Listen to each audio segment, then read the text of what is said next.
Hello students, today we are going to describe integrated rate equations in the chapter chemical kinetics. Students, this is a very interesting video as we are going to elaborate integrated equations are what, how to derive an equation for zero order reaction और first order reaction.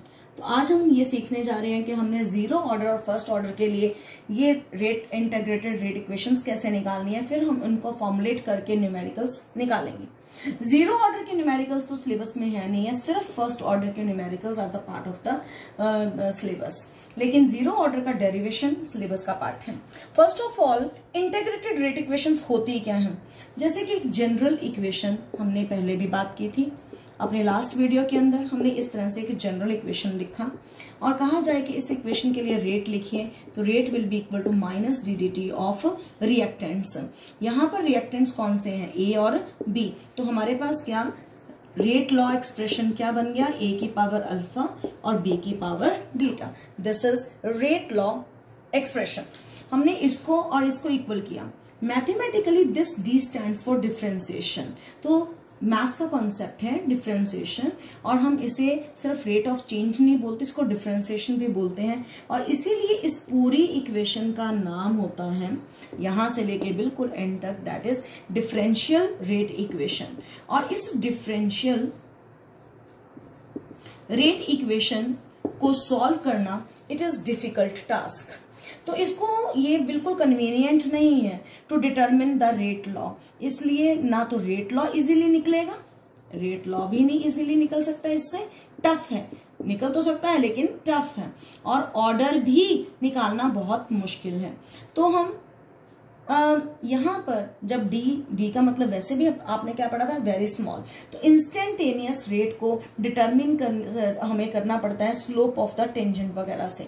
और इसीलिए हम क्या करने जा रहे हैं, इसका इजी वर्जन पढ़ेंगे. तो हमारा मेन काम क्या रहा, इस इक्वेशन को कन्वर्ट करना किसमें, ताकि हम कैलकुलेशंस कर सके. इसकी क्या करनी, इंटेग्रेशन. और जब डिफरेंशिएशन की इंटेग्रेशन करते हैं तो जो इक्वेशन हमें मिलती है that is called integrated rate equation. तो सारी डिफिकल्टीज को दूर करने के लिए हम क्या करने जा रहे हैं, हर डिफरेंशियल रेट इक्वेशन को we will convert it into integrated rate equation.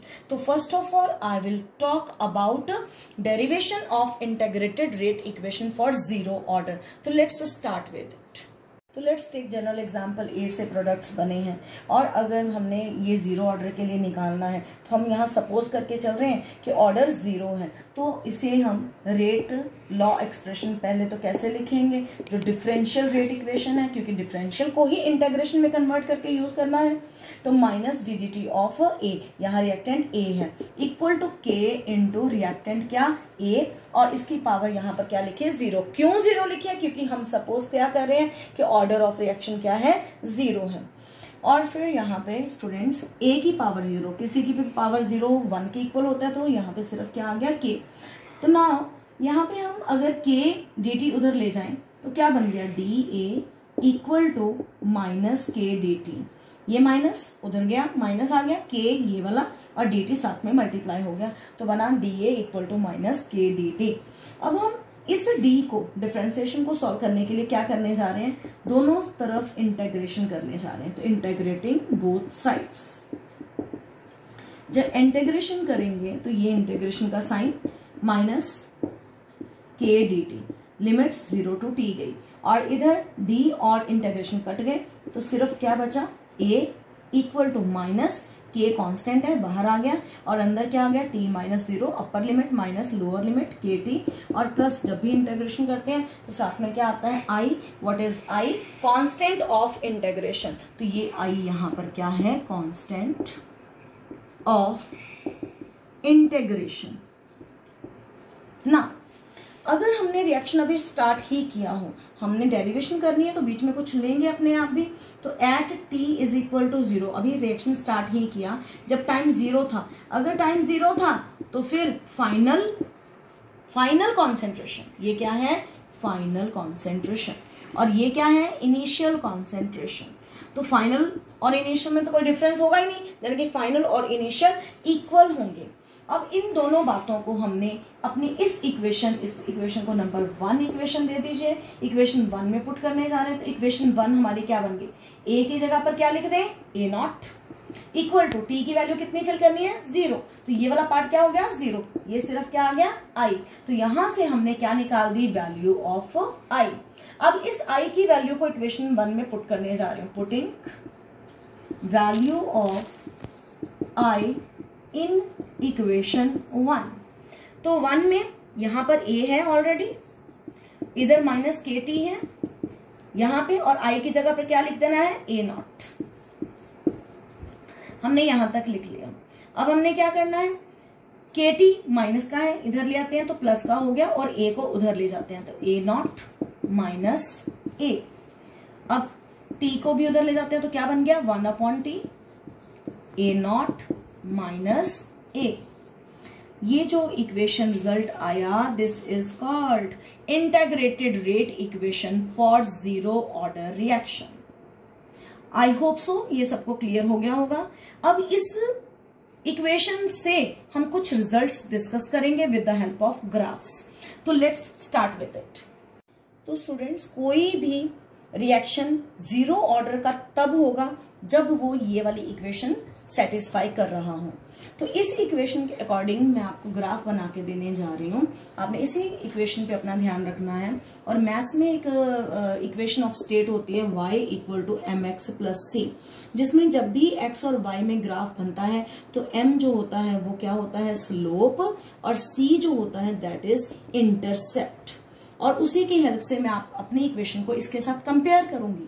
Suppose ये हमारा क्या है, y, और यहाँ पे t जो है वो क्या है, x, तो स्लोप क्या आ जाएगी, -k। तो पहले तो ग्राफ किस किस के बीच में बनाने जा रहे हैं, कॉन्सेंट्रेशन a के बीच में, और इस साइड पे हम इस एक्सिस पे क्या ले रहे हैं, टाइम, ये वाला टाइम। तो हमने ग्राफ किस किस के बीच में बताया, मैं सर्कल भी लगा देती हूँ, ये a और t के बीच में। तो ये जो -k क्या बन गई, स्लोप। तो स्लोप का आंसर, इस स्लोप का आंसर पूछा जाता है, आंसर क्या है, -k। और इंटरसेप्ट का आंसर क्या आया, इंटरसेप्ट इस इक्वेशन में क्या बन गया, जो अकेला पड़ा हो, जैसे यहाँ c उसके साथ कंपेयर किया तो ये आ गया a नॉट। अब ये स्लोप माइनस में है, माइनस का मतलब हमेशा क्या होगा, जब भी स्लोप माइनस आएगी मीन्स वो इनवर्सली प्रोपोर्शनल है और ग्राफ नीचे को बनेगा। और यहाँ पे इंटरसेप्ट यहाँ पे जाके खत्म हुआ, और इस पॉइंट की वैल्यू है a नॉट। तो किसी भी ग्राफ से हम a नॉट भी कैलकुलेट कर सकते हैं जब यहाँ पे वैल्यूज गिवन होंगी, इस साइड पे टाइम की और इस टाइम साइड पे ग्राफ की। अब स्टूडेंट्स और भी देखते हैं। अब हमने सबसे पहले लिखा था कि rate is equal to k into a की पावर 0 इक्वल टू k। इसका मतलब अगर मैं रेट और कॉन्सेंट्रेशन में ग्राफ बनाऊं, ये कॉन्सेंट्रेशन, ये रेट, और a की पावर 0 होने का मतलब क्या है, 1, यानी कि rate does not depend upon concentration. तो जीरो ऑर्डर का ये बहुत इंपॉर्टेंट फैक्टर है कि rate is independent of concentration. अगर वो इंडिपेंडेंट ऑफ कॉन्सेंट्रेशन है तो ग्राफ कैसा बनेगा, ग्राफ इंडिपेंडेंट है तो फिजिक्स में ग्राफ जब भी इंडिपेंडेंट होता है ऐसा बनता है जब इस साइड पे रेट लिया जाएगा और इस साइड पे कॉन्सेंट्रेशन ली जाएगी। नाउ तीसरा इंपॉर्टेंट फीचर, यहाँ पे हम एक टर्म, न्यू टर्म पढ़ने जा रहे हैं, टी हाफ। इसको हम क्या बोलते हैं, that is called half life period. इसकी क्या डेफिनेशन होती है, नाम से ही क्लियर होना चाहिए। हाफ लाइफ पीरियड का मतलब है वो टाइम जिसमें रिएक्टेंट का कॉन्सेंट्रेशन आधा हो जाए। सपोज मैंने स्टार्टिंग में किसी चीज का जो मास था वो ले लिया 100 ग्राम, और टी हाफ क्या होगा, जैसे ही जिस जगह पे जाके 50 ग्राम हो जाएगी, 100 से 50 बनने में जितना टाइम लगा that is called T half. अगर आपसे कहे कि 50 का भी हाफ कर दो, जाने कि कितना हो जाए 25, फिर एक और टी हाफ लग गया। अगर क्वेश्चन आ जाए 100 से 25 तक पहुंचते हुए कितने हाफ लाइफ पीरियड्स लगे, तो आंसर 2 आएगा, यानी कि 2 टी हाफ्स लगे। अगर आपको आ जाए 100 से 12.5 पॉइंट, आपने अमाउंट आधी आधी करते जाना है, और आधा करने के लिए, कॉन्सेंट्रेशन को हाफ करने के लिए जो टाइम लगेगा that is called half life period. तो यहां पर एक और टी हाफ लग गया, तो आपको सपोज क्वेश्चन आ गया कि 100 से अमाउंट 12.5 रह गई, तो कितने टी हाफ्स लगेंगे, 1 2 3, तो तब आंसर क्या आ जाएगा 3 टी हाफ। अगर 25 तक जाना है तो 2 टी हाफ, अगर हमने 12.5 तक पहुंचना है तो 3 टी हाफ्स लगेंगे। तो half life period is that time in which half of the substance gets reacted. तो उसके लिए अब एक्सप्रेशन कैसे बनाना है, तो हमने अभी अभी अपने पास एक्सप्रेशन जो के का पढ़ा था, क्या पढ़ा था, के इक्वल टू 1/t, ये हमने एक्चुअल अपना रिलेशन जीरो ऑर्डर के लिए इंटेग्रेटेड रेट इक्वेशन हमने ये निकाली थी, दिस वन। अगर इसमें मैं टी की वैल्यू टी हाफ भर दूं तो फिर फाइनल कॉन्सेंट्रेशन क्या हो जाएगी, इनिशियल से आधी, यानी कि ये फाइनल, इनिशियल थी ए नॉट, उसका क्या हो जाएगा हाफ। अब इन दोनों वैल्यूज को हम इस इक्वेशन में पुट करने जा रहे हैं। तो क्या कैसे पुट किया, देखो टी की जगह पर क्या लगा दिया, टी हाफ, और ए की जगह पर क्या लगा देंगे, ए नॉट बाय 2। पहले ए था, मैं अलग से आपको लिख के बता देती हूँ। तो के equal to 1/t half, bracket के अंदर यहाँ पे ए नॉट ऑलरेडी है, अब ए की जगह पर क्या लगाने जा रहे हैं, ए नॉट डिवाइडेड बाय 2। ये एक ए नॉट, ये हाफ ए नॉट, तो दोनों को माइनस किया तो क्या आ गया, ए नॉट बाय 2, और नीचे टी हाफ। तो this is the relation between के एंड टी हाफ। अगर टी हाफ को इधर ले जाएं तो के यहां पे आ जाएगा, तो रिलेशन क्या बन जाएगा, लेट्स सी। तो ये टी हाफ को अगर इधर ले आए तो T half is equal to A naught upon 2k आ गया। यहाँ पे अब हमें अगर पेपर में आए, ग्राफ बनाइए टी हाफ के बीच में और इस साइड पे कॉन्सेंट्रेशन। तो ये टी हाफ, ये कॉन्सेंट्रेशन आपस में कैसे हैं, डायरेक्टली प्रोपोर्शनल। ये बिल्कुल सामने सामने लिखा, मीन्स इसे क्या बोलते हैं, डायरेक्टली प्रोपोर्शनल। और फिर स्लोप क्या बन गई यहाँ पे, ये सीधा 2k नहीं लिख देना, ये 1/2k है। तो स्लोप इज इक्वल टू, जिसमें ग्राफ बन जाता है वो तो हट गया, टी हाफ और ए नॉट तो हमारे जो इसी ग्राफ का पार्ट आ गया, लेकिन जो 1/2k है वो क्या बन गया, स्लोप बन गया। तो स्लोप का आंसर 1/2k। और आप क्या देख रहे हो, यहाँ पे टी हाफ जो है वो कॉन्सेंट्रेशन के डायरेक्टली प्रोपोर्शनल है। जब भी डायरेक्टली प्रोपोर्शनल का ग्राफ आएगा तो इस ओरिजिन से उसको ड्रॉ किया जाएगा। नाउ स्टूडेंट्स, अगर यहाँ पे कोई रिएक्शन कॉन्सेंट्रेशन की बजाय प्रेशर में हो, जाने के गैशियस रिएक्शंस हो, गैशियस रिएक्शन के लिए टी हाफ इक्वल टू क्या हो जाएगा, P not upon 2k। P not क्या, इनिशियल प्रेशर, ये पी नॉट क्या है, इनिशियल प्रेशर। जैसे यहाँ पे ए नॉट क्या था, इनिशियल कॉन्सेंट्रेशन। तो ये बात हमने ध्यान में रखनी है। देन और क्या इंपॉर्टेंट बात है कि के यूनिट्स क्या होंगे, इस के यूनिट्स क्या होंगे। के यूनिट्स हमारे पास इसी रिलेशन से ही निकलने हैं, दैट इज हम बार बार इंटीग्रेटेड रेट इक्वेशन लिख रहे हैं ताकि कोई कंफ्यूजन नहीं होनी चाहिए। ऊपर कॉन्सेंट्रेशन है, नीचे टाइम है, तो के यूनिट्स क्या हो गए, मोल पर लीटर पर सेकेंड। तो these are the units of K for कौन से रिएक्शन के लिए, ये सब हम किसके लिए पढ़ रहे हैं, जीरो ऑर्डर रिएक्शन के लिए, इस बात को नहीं भूलना। नाउ स्टूडेंट्स, एक और चीज इंपॉर्टेंट बताते हैं।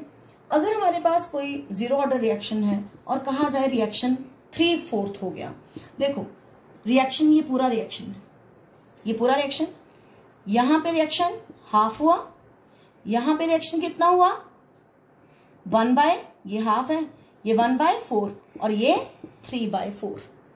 यानी कि 1 रुपया हो, उसमें से 50 पैसे क्या हो गया, हाफ रिएक्शन, और 75 पैसे कितना हो गया, 3/4 रिएक्शन, और 25% कितना हो गया, 1/4। 1/4 को हम 25% बोलते हैं, हाफ को 50% बोलते हैं, और 3/4 को 75% बोलते हैं। T 3/4 और T 75%, इसका और T हाफ का रिलेशन बहुत ही इंपॉर्टेंट है, खास करके मल्टीपल चॉइस क्वेश्चंस में। तो T 75% equal to 1.5 T half. ये हमें कुछ शॉर्टकट फॉर्मूले हैं जो कि अब अपने MCQs के बिहाफ पे याद रखने हैं। स्टूडेंट्स एक और इम्पॉर्टेंट पॉइंट, कोई भी जीरो ऑर्डर रिएक्शन है वो कांस्टेंट रेट के साथ चलता है, टाइम के साथ। तो जब भी हम जीरो ऑर्डर रिएक्शन की बात करते हैं, it proceeds with constant rate with time. ये जीरो ऑर्डर की खास क्वालिटी है, वो कांस्टेंट रेट के साथ चलता है और टाइम के साथ। तो जैसे ही किसी रिएक्शन का एंड होने वाला होता है तो उसका रेट एकदम से जीरो हो जाता है, क्योंकि कोई रिएक्टेंट बचता ही नहीं है। जीरो ऑर्डर रिएक्शन में कॉन्सेंट्रेशन के ऊपर वैसे ही डिपेंड नहीं कर रहा, और फिर एक टाइम जब आएगा जब सारे का सारा रिएक्टेंट खत्म हो जाएगा तो रेट एकदम से क्या हो जाएगा, जीरो। और ये कंडीशन कब होगी, at the end of reaction. इसी के साथ स्टूडेंट्स जीरो ऑर्डर रिएक्शन का इंटीग्रेटेड रेट लॉ आपने किया, और ये साथ में कुछ रिजल्ट्स देखे अलोंग विद ग्राफ्स। ये इसके न्यूमेरिकल हमारे सिलेबस में नहीं है, only this part is in the syllabus. In next video we will talk about first order reaction. Thank you, have a good day.